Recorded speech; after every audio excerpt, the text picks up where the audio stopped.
Hi, my name's Keely, and I am the co-founder of Coming Out Happy, the world's favorite queer mental wellness platform. And really what we do is we help you create healthy relationships, prioritize your well-being through education, coaching, and community. If you want to check out way more on what we do, go to comingouhappy.com. We've got tons of resources, and we would love for you to check out way more in depth on all that we do. I want to take a moment to talk about queer attachment trauma and something that is not in many mental health resources, not in many books, not in many podcasts or any really resources that queer people can access. And I think it's very, very important that we bring light to this and help queer people better understand their coping mechanisms, their styles, and how they truly understand themselves and the relationships that they're able to have. So here's a few things that I want to talk about today. How we can self-identify in these different situations, whether we are, people pleasers, we are peacemakers, the caregivers, and maybe what you're currently doing to try to work through more of this healing in your own life. I think a lot of times we can recognize that we're in unhealthy relationships, but what is the deeper underlying information that we need to heal these wounds that are really deep within us as queer people. I'm going to talk a little bit about attachment theory 101, how it's limited, how it can also help us with some of the languaging. And then I really want to talk about what does it mean for you? What are some of the triggers that are coming up in your life and are maybe used in self-destructive ways, whether you're in relationships or going through this yourself.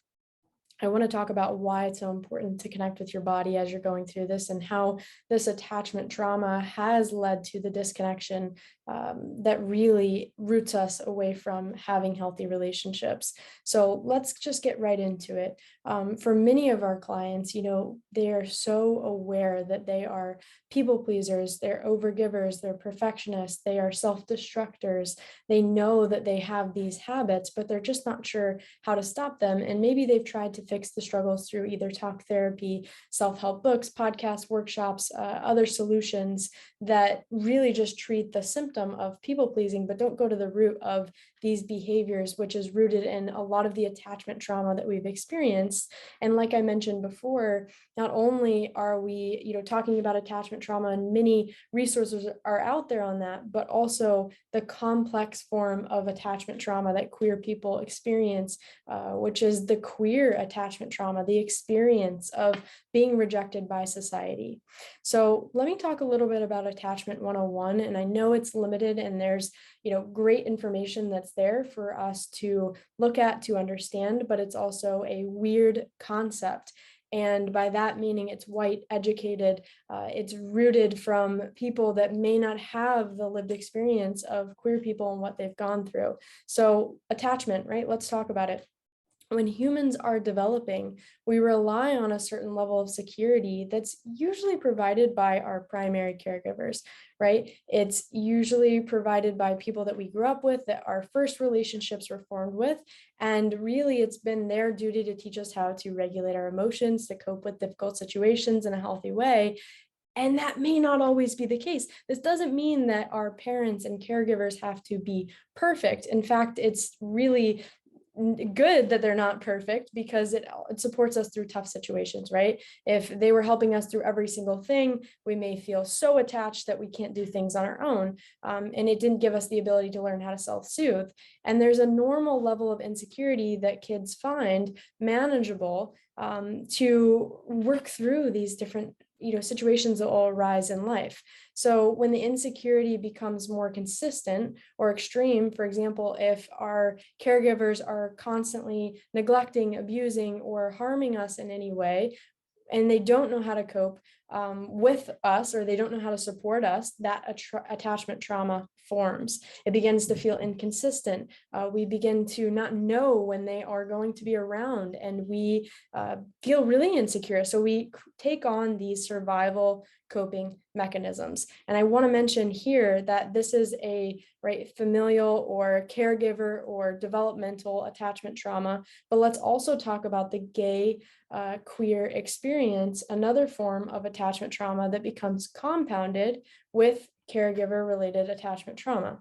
So this trauma is rooted in the rejection from a heteronormative society. I think we can all agree as queer people, we don't always feel like people understand us, or that people know what it is that, what it's like to experience living in a society that doesn't always get that your love that you're experiencing is not wrong, right? Many people think that it's wrong. And so when you're supposed to be forming this foundation for a healthy sense of self, and you're supposed to be understanding more about who you are, you instead receive this message that you shouldn't be yourself and that who you are is wrong. And you can only imagine the damage that that does. And I also want to mention that if you're a person of color or a part of any minority group, this trauma is compounded even more by the generational trauma of oppression. So this goes really, really deep. And ultimately, this trauma causes you to go into a constant state of survival mode, where all you're trying to do is figure out how you can get your basic needs met of being loved, being understood, being seen. And a lot of times when you're growing up, that is way too extreme for you to handle on your own. This was an overwhelming situation, and no one taught you how to deal with it in a healthy way. And I want to say that none of this is your fault. But at this point in time, it's your responsibility to end this cycle, to heal. And the more that you allow yourself to give into these behaviors and these responses from the trauma, the root of attachment trauma, maybe from caregivers, but also from the being queer and growing up in a society that doesn't always accept you, it disconnects you more and more from yourself.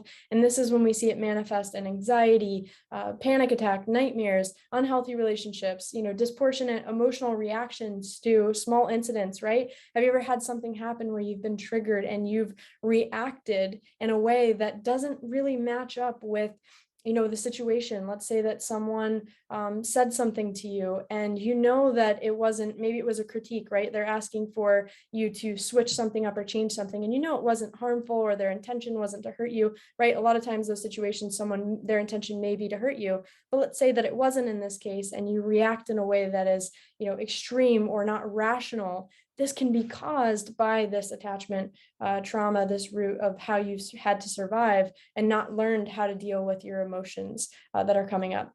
It can manifest in people-pleasing, perfectionism, fear of intimacy, all of these different scenarios. And these behaviors can really be categorized into different attachment styles. And we learn about a lot of those. And I would say that it gives languaging around maybe what you've experienced, but also we don't have to just claim one attachment style. I think they're all fluid. They can be mixed together. You can see that there are many different kinds of attachment styles and ways it shows up in different relationships. We don't always have the same attachment style, with each person in our life. So, it can range from, secure attachment, people who have either had to not experience major attachment trauma and have developed really secure, intimate relationships, or you can identify more as insecure attachment, usually broken down into anxious avoidance or disorganized, depending on the reaction to the triggers. And these styles are, again, not meant to categorize yourself permanently, but rather to identify your triggers in the hopes that you can heal and move into secure attachment. I think there's a lot of limitations to attachment theory. As I've mentioned before, it's a weird concept, but we found that it is a great tool for introspection and having this shared language to break down these issues. Going back to those, right? Security can be built in some relationships, but not others. Insecure attachment can look so many different ways, really depending on who you are, right? It can look as if you are clinging on to people because you are afraid to be abandoned. It could look like you are shutting down and you are pushing people away because you'd rather not get hurt and you're more avoidant. It can look like a little bit of both, right? Depending on the reaction, the responses, the circumstances that are going on. So let's talk a little bit about why you are a people pleaser, why you overgive, why you fall into perfectionism, and you're trying to be this person that everyone sees as helpful and just available, truly, right?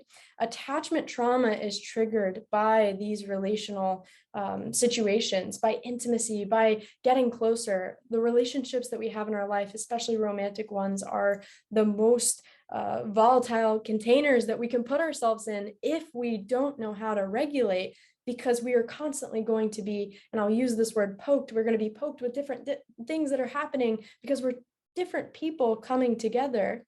And it's a matter of knowing how we can regulate and respond and adapt to these different triggers, or else we can, react and we can get angry and we can yell and we can fight, and it becomes very violent, emotionally or even physically sometimes. And that can be really, really dangerous.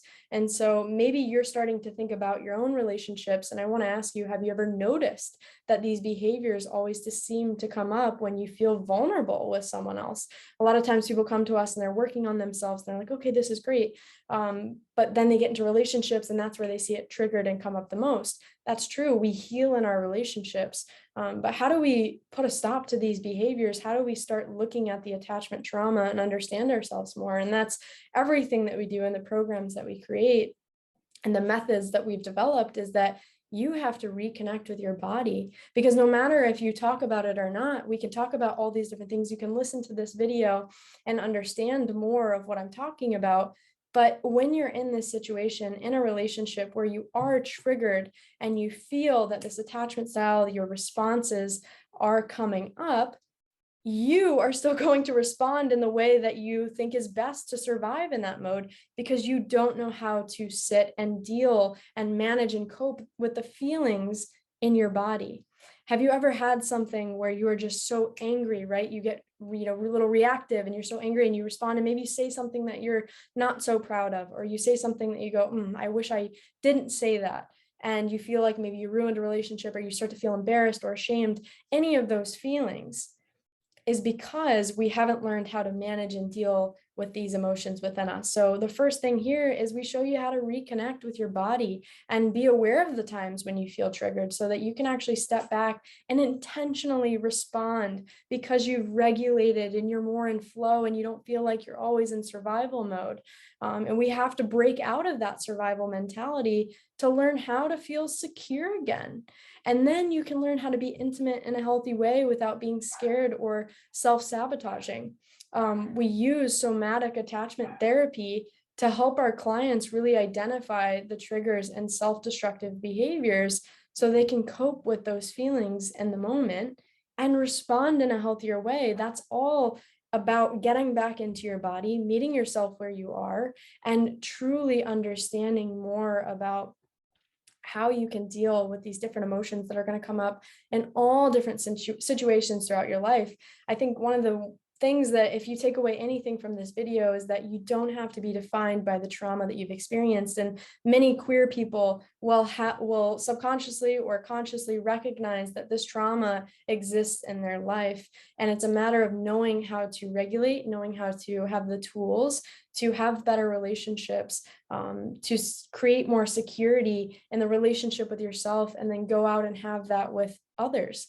And that is what is so important, because there's so much collective trauma in the queer community. And if we start doing the work on ourselves, we can all grow together. All of our programs, Pride Amplified is the method that we have created, a 6-week program to guide you through this process of understanding what happened, right? Understanding why this is showing up, understanding how it affects your nervous system, how it's affected you.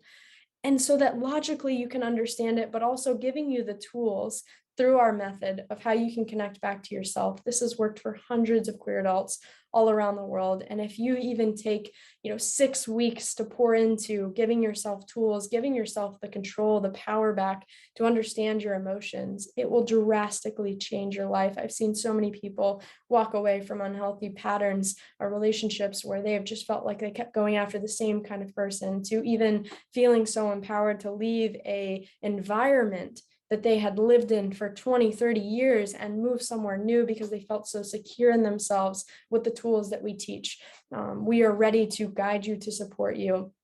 And there are so many other ways that you can get involved with us. If you're interested in learning about the Pride method and the Pride Amplified program that is 6 weeks long, click the link below. You will see all of that there. And if you're interested in joining our queer happiness collective community where you are surrounded with queer adults who are also getting these tools and building in community and actually experiencing these sacred containers of healthy friendships, relationships, that are just ready to grow together, then check out the Queer Happiness Collective as well. It's $47 a month, and it is a beautiful experience to learn from other queer experts around the world, to grow, to accept more parts of yourself, and to truly step into who you are.